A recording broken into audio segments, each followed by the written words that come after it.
Borley Rectory stood in the quiet Essex countryside, earning its chilling reputation as the most haunted house in England. Built in 1862 by Reverend Henry Dawson Ellis Bull, this Victorian Gothic mansion served as home to the Bull family for decades. The building's ominous presence was accentuated by its isolated location and brooding architecture. Local legends spoke of a tragic medieval romance between a monk from a nearby monastery and a nun from Bure's convent. According to the tale, their forbidden love led to a desperate escape attempt that ended in capture and execution. The monk was hanged, and the nun was bricked up alive in the convent walls. This ghostly foundation would set the stage for over a century of paranormal activity. The rectory's dark history intertwined with these ancient legends, creating an atmosphere of perpetual unease that would attract investigators, skeptics, and believers alike throughout its existence. Strange occurrences at Borley Rectory began almost immediately after its construction.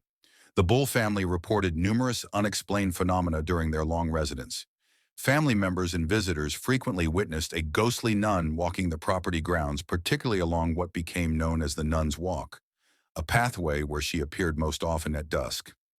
Phantom footsteps echoed through empty corridors late at night, and mysterious lights appeared in windows of unoccupied rooms. Servants refused to stay in certain areas of the house, claiming they felt watched by unseen presences.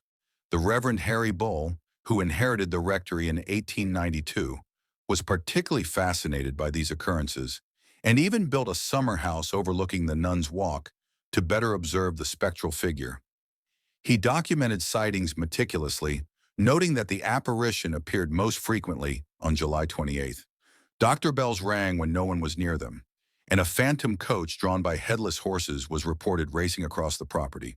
In 1928, Reverend Guy Eric Smith and his wife, Mabel, moved into Borley Rectory, unprepared for the supernatural onslaught that awaited them. Within days, strange incidents began multiplying at an alarming rate. The couple heard servant bells ringing violently throughout the house, though the wires had long been disconnected. They discovered mysterious writings on the walls, including the poignant plea, "Marianne, please help get." Objects moved on their own, appearing in different locations without explanation. Keys vanished from locks and materialized in impossible places. Mrs. Smith witnessed the ghostly nun at close range in the garden, describing her sad, ethereal appearance in vivid detail. The phenomena became so intense and disturbing that the Smiths contacted the Daily Mirror newspaper, hoping an investigation might provide answers. The newspaper dispatched reporter V.C. Wall to document the haunting, bringing Borley Rectory into the national spotlight and attracting the attention of paranormal investigators across Britain.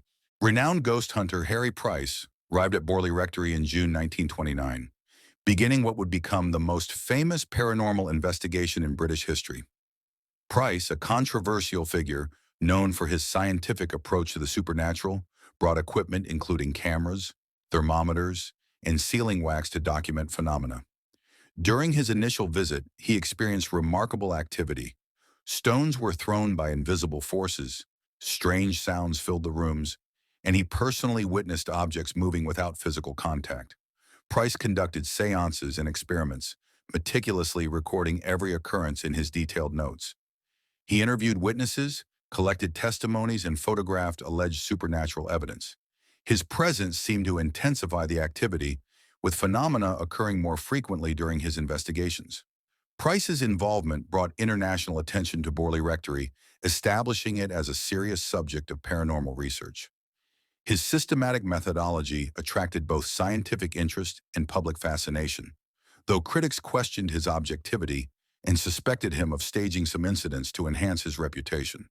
Reverend Lionel Foister, his much younger wife Marianne, and their adopted daughter moved into Borley Rectory in October 1930, experiencing the most violent and terrifying manifestations yet recorded. The paranormal activity escalated dramatically, with poltergeist phenomena occurring almost daily. Marianne became the apparent focus of the haunting.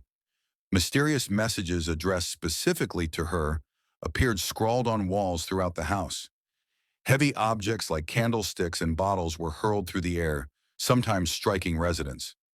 Marianne was reportedly thrown from her bed by invisible hands, and on one occasion, She claimed to have been physically attacked by an unseen entity. The family documented over 2,000 paranormal incidents during their 5-year residence. Bells rang constantly, phantom footsteps thundered through rooms, doors locked and unlocked spontaneously, and terrifying apparitions manifested with increasing frequency. Lionel Foister kept a detailed diary of these events, providing invaluable documentation. The relentless supernatural assault eventually proved too much, forcing the traumatized family to abandon the rectory in 1935. After the Foisters departed, Harry Price seized the opportunity to conduct a more controlled investigation. In 1937, he leased Borley Rectory for 1 year, recruiting a team of 48 volunteer observers to maintain continuous surveillance. Price established strict protocols. Observers worked in shifts, maintained detailed logs, and used scientific instruments to measure environmental changes during phenomena. The investigation produced fascinating results. Observers reported phantom footsteps, temperature drops, unexplained sounds, and various apparitions. Price conducted elaborate experiments, including seances that allegedly contacted 2 spirits: the murdered nun named Marie Lair and a previous resident named Sunex Amuras. During one dramatic seance, the medium received a disturbing prophecy. The rectory would be destroyed by fire, and evidence of the nun's murder would be discovered in the ruins. Price documented everything meticulously, compiling extensive records that would later form the basis for his controversial books. His systematic approach lent scientific credibility to the investigation, though skeptics continued questioning his methods and motivations, accusing him of exaggerating or fabricating evidence. On February 27, 1939, Borley Rectory burned to the ground in a devastating fire, eerily fulfilling the seance prophecy made months earlier. The new owner, Captain William Gregson, was unpacking books in a hallway when an oil lamp mysteriously overturned, igniting a blaze that quickly engulfed the entire structure. Despite firefighters' efforts, the building was destroyed, leaving only charred ruins and the shell of the main structure. The timing seemed impossibly coincidental. The fire occurred almost exactly 11 months after the seance prediction. Suspicions of paranormal involvement or deliberate arson circulated widely, though no conclusive evidence supported either theory. Some believed supernatural forces had orchestrated the destruction, while skeptics suggested human intervention. Harry Price investigated the ruins extensively, photographing the devastation and searching for the promised evidence. The fire only deepened Borley's mysterious reputation, transforming the haunted house into haunted ruins. Local residents reported that paranormal activity continued even after the building's destruction, with ghostly figures seen wandering the burned remains and strange sounds emanating from the rubble. Following the fire, Harry Price conducted excavations in the rectory ruins, hoping to validate the seance predictions. In August 1943, his team made startling discoveries while digging in the cellars. They unearthed fragments of a human skull, a jawbone, and other bone fragments, along with religious pendants and artifacts. Price interpreted these findings as evidence supporting the legend of the murdered nun, claiming they proved the medieval tragedy had occurred. He theorized the remains belonged to Marie Lair, the nun whose spirit allegedly haunted the property. However, forensic analysis proved inconclusive regarding the bones' age and origin. They could have been medieval or more recent. Critics argued the remains might have come from the Victorian-era cemetery adjacent to the property, or could have been planted to validate Price's theories. Despite the ambiguity, Price published his findings in 2 books, The Most Haunted House in England and The End of Borley Rectory, which became bestsellers and cemented Borley's legendary status in paranormal literature worldwide. Harry Price's Borley investigations faced intense scrutiny from skeptics who questioned his credibility and methodology. After Price's death in 1948, 3 Society for Psychical Research investigators, Eric Dingwall, Kathleen Goldney and Trevor Hall, conducted a thorough review of his work. Their 1956 report criticized Price severely, suggesting he had exaggerated phenomena, potentially faked evidence, and exploited witnesses for publicity. They found inconsistencies in testimonies, questioned the authenticity of photographs, and noted that some reported phenomena ceased when Price was absent.